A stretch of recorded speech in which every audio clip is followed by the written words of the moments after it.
Hello, my dear passionate learner. Welcome back to my YouTube channel English Delight with Anju.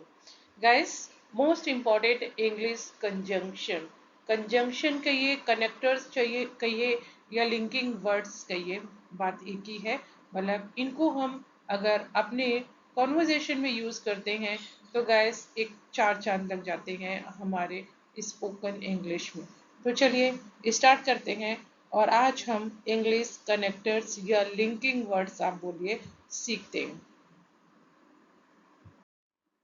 First is a while ago. A while ago का मतलब होता है थोड़ी देर पहले। जैसे आप बोलते हैं I saw him a while ago, I went there a while ago. ठीक है, तो इस तरीके का थोड़ी देर पहले, अ वाइल अगो। देखिए इसका स्ट्रक्चर कुछ ये है कि आप पहले सब्जेक्ट लिखेंगे, उसके बाद पास्ट वर्ब की थोड़ी देर पहले है तो ऑफकोर्स पास्ट की बात हो रही है, और उसके बाद लगाएंगे अ वाइल अगो। ठीक है, तो फर्स्ट एग्जांपल देखिए, ही लेफ्ट अ वाइल अगो, मतलब वो थोड़ी देर पहले चला गया। सेकेंड है I saw her a while अगो, मैंने उसे थोड़ी देर पहले देखा था। थर्ड है we met a while ago at the cafe, हम थोड़ी देर पहले कैफे में मिले थे। फोर्थ एग्जाम्पल है she called me a while ago, उसने मुझे थोड़ी देर पहले कॉल किया था। तो ये गाइस था अ वाइल अगो, मीन्स थोड़ी देर पहले। ठीक है, चलिए आगे बढ़ते हैं। छोटा सा वीडियो है गाइस, पूरा देख लीजिएगा। फॉर अ वाइल मीन्स कुछ समय के लिए। अभी हमने पढ़ा कि अ वाइल अगो मीन्स कुछ देर पहले, और ये है फॉर अ वाइल मतलब कुछ समय के लिए। जैसे हम बोलते हैं please hold this for a while, इसे थोड़ी देर के लिए पकड़ लो, तो फॉर अ वाइल कुछ समय के लिए। इसका स्ट्रक्चर देखिए, स्ट्रक्चर है सब्जेक्ट, उसके बाद वर्ब लगाएंगे और फिर फॉर अ वाइल लगाएंगे, सिंपल सा है। जैसे पहला देखो, let's rest for a while, चलो कुछ समय के लिए आराम करें। ठीक है, नेक्स्ट है he stayed in Delhi for a while, वो दिल्ली में कुछ समय के लिए रुका था। थर्ड है I was silent for a while, मैं कुछ समय के लिए चुप था। फोर्थ है she will be busy for a while, वो कुछ समय के लिए व्यस्त रहेगी, मतलब फ्यूचर में रहेगी। तो गाइस ये था for a while. For a while मतलब कुछ समय के लिए। जैसे हम बोलते हैं ना फॉर अ मोमेंट, तो फॉर अ सेकेंड, तो वैसे ही है फॉर अ वाइल, कुछ समय के लिए। नेक्स्ट है guys whereas. Whereas का मतलब होता है जबकि, और ये कॉन्ट्रास्ट में यूज होता है। जैसे कि दो चीजों की आपको जब कंपेयर करनी होती है। ठीक है, जैसे आपको बोलना है कि मेरा बेटा 10 साल का है, जबकि जबकि मेरी बेटी 5 साल की है, तो आप बोलेंगे my son is 10 years old, whereas my daughter she is 5 years old। तो वेयर एज जहाँ पे कंपैरिजन या तुलना हो रही है दो चीजों में। देखिए स्ट्रक्चर इसका है सब्जेक्ट, उसके बाद वर्ब, फिर वेयर एज, और उसके बाद दो सब्जेक्ट इसमें होंगे ना जिनके बीच कंपेयर हो रहा है, तो फिर सब्जेक्ट और फिर से वर्ब आएगा। फर्स्ट एग्जांपल देखो, she loves tea whereas he prefers coffee, उसे चाय पसंद है जबकि उसे कॉफी पसंद है। सेकेंड है he is hard working whereas his brother is lazy.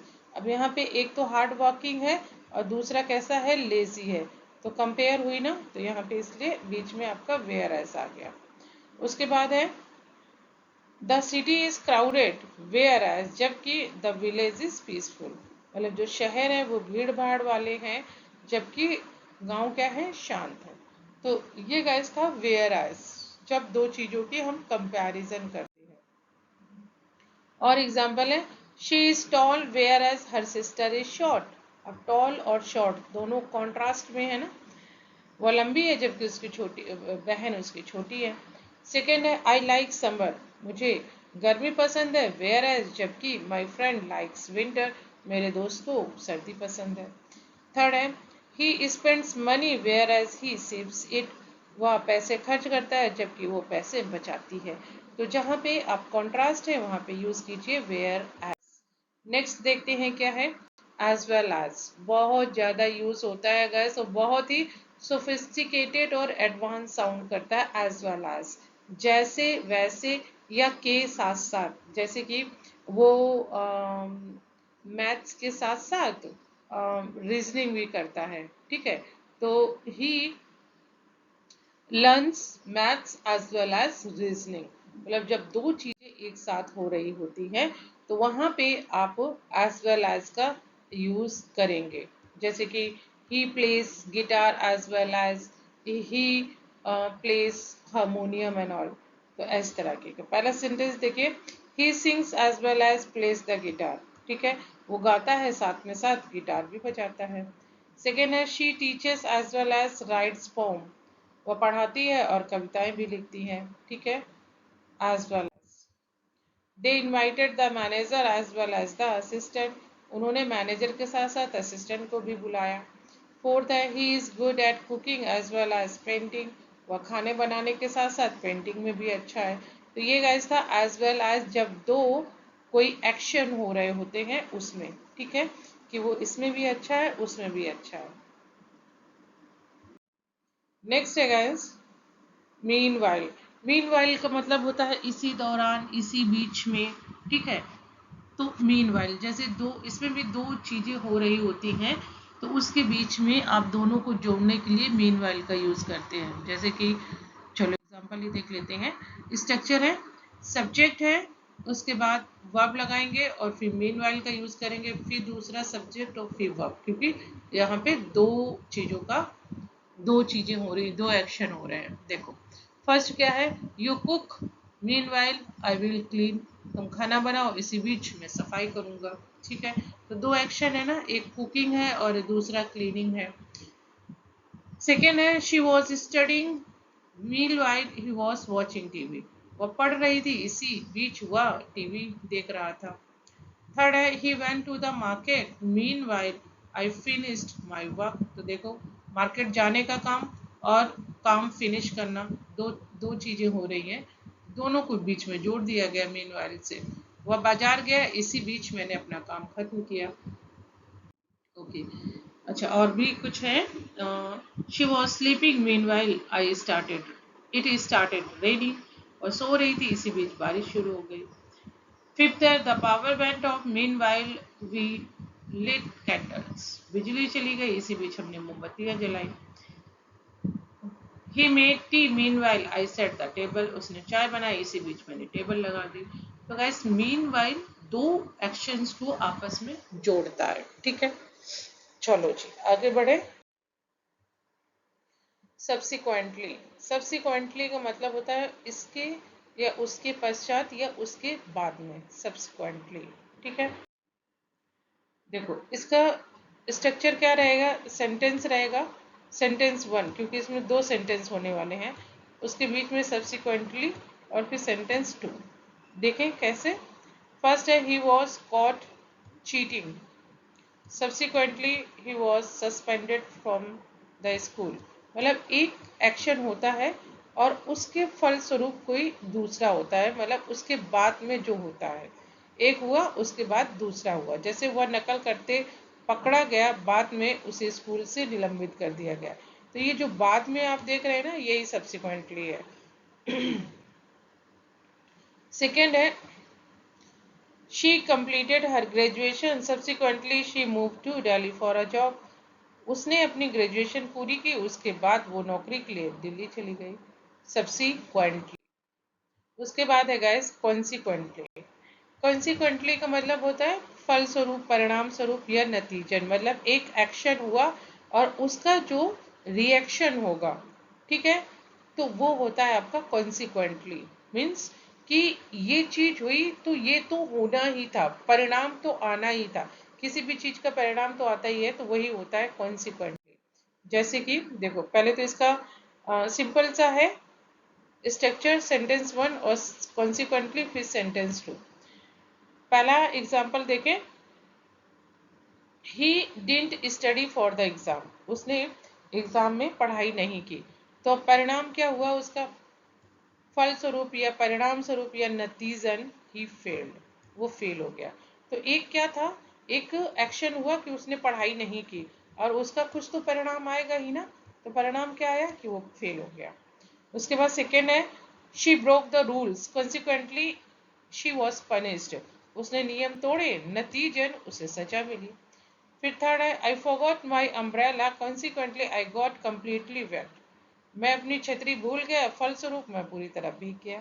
तो ये गाइस था कॉन्सिक्वेंटली, मतलब एक एक्शन हुआ उसका कुछ ना कुछ रिजल्ट आएगा, तो वो जो रिजल्ट आएगा उसी को दर्शाता है आपका कॉन्सिक्वेंटली। नेक्स्ट है अनलेस, अनलेस का मतलब होता है जब तक नहीं, ये कंडीशन होती है गाइस अनलेस कि यहाँ पे आपका कंडीशन होती है, जैसे कि जब तक मैं ना आऊं तो तुम इस पैकेट को खोलना मत, तो यहाँ पे कंडीशन है ना कि जब तक मैं ना आऊं तब तक तुम इस पैकेट को मत खोलना, तो ये है अनलेस। देखो इसका स्ट्रक्चर है अनलेस लगाएंगे और फिर सब्जेक्ट लगाएंगे और वर्ब लगाएंगे फिर मेन क्लॉज लगाएंगे, ठीक है। ये इसका उल्टा भी कर सकते हो, मेन क्लॉज पहले कर सकते हो फिर अनलेस कर सकते हो फिर सब्जेक्ट कर सकते हो फिर वर्ब कर सकते हो। देखो देखो कैसे, पहला example low, you want pass unless you study, will not का कॉन्ट्रैक्ट हुआ है तो वोंट हो गया, जब तक तुम पढ़ाई नहीं करोगे पास नहीं होगे। अब गाइस देखिए नहीं और नहीं दोनों तरफ आया है, ठीक है, दोनों सेंटेंस में, लेकिन यहाँ पे देखिए कि जो अनलेस का पार्ट होता है उसमें आपका नॉट नहीं लगता है, unless you will not study ऐसे नहीं होता है, क्योंकि अनलेस अपने आप में ही नेगेटिव साउंड लेता है, ठीक है। तो यू वोंट पास, तुम पास नहीं होगे अनलेस यू स्टडी। सेकेंड है I won't go unless it stops raining, जब तक बारिश नहीं रुकेगी मैं नहीं जाऊंगा, ठीक है। थर्ड है she won't come unless you invite हर, जब तक तुम उसे बुलाओगे नहीं वो नहीं आएगी। या आप इसको ऐसे भी बोल सकते हो unless you invite her she won't come, मतलब इसको इस तरफ भी ला सकते हो, ठीक है। नेक्स्ट है फॉर श्योर, फॉर श्योर का मतलब होता है डैम, मतलब बिल्कुल निश्चित, निश्चित रूप से सर्टन, फॉर श्योर। स्ट्रक्चर है सब्जेक्ट उसके बाद विल या कैन और फिर फॉर श्योर फिर वर्ब और उसके बाद आपका सब्जेक्ट, क्योंकि इसमें मतलब ये दो तरीके से बन सकता है, एक तो ऊपर वाला हो गया फिर subject plus B, B means is am are was were और फिर फॉर श्योर। जैसे कि पहला एग्जांपल देखिए she will come for sure, ठीक है, वह निश्चित रूप से आएगी।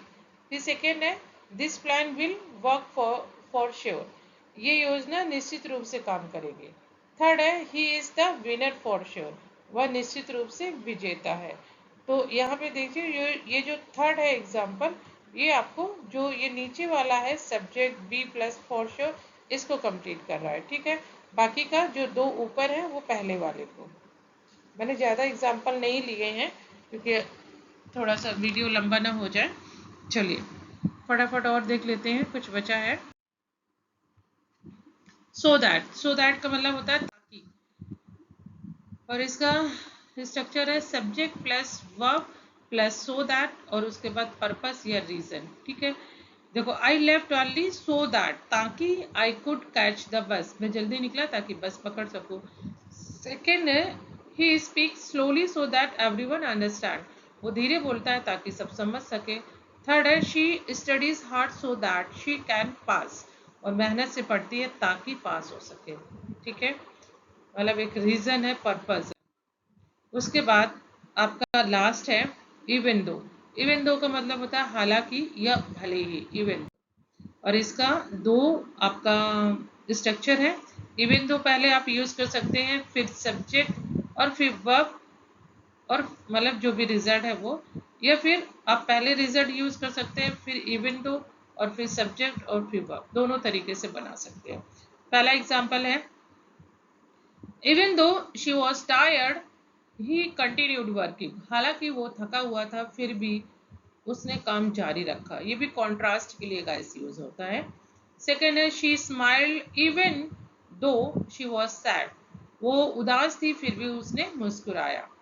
थर्ड है even though it was expensive he bought the phone, भले ही वो यह महंगा था फिर भी उसने फोन खरीदा। या बोल सकते हैं फोन महंगा होने के बावजूद भी उसने खरीदा। तो बावजूद, हालांकि, ये सारा यूज होता है इवन दो के लिए। तो गैस आज का वीडियो बस यही था। आई होप ये वीडियो आपके लिए बहुत फ्रूटफुल रहेगा। और ऑफकोर्स गैस ये है बहुत ज़्यादा क्रूशियल क्योंकि ये कनेक्टर्स है, और जितना ज़्यादा कनेक्टर्स आप अपने स्पोकन इंग्लिश में यूज़ करोगे उतना ही ब्यूटीफाई होगी आपकी लैंग्वेज। ठीक है गैस, तो चलिए मिलते हैं नेक्स्ट वीडियो में। Till then keep practising, keep learning, have a wonderful day guys.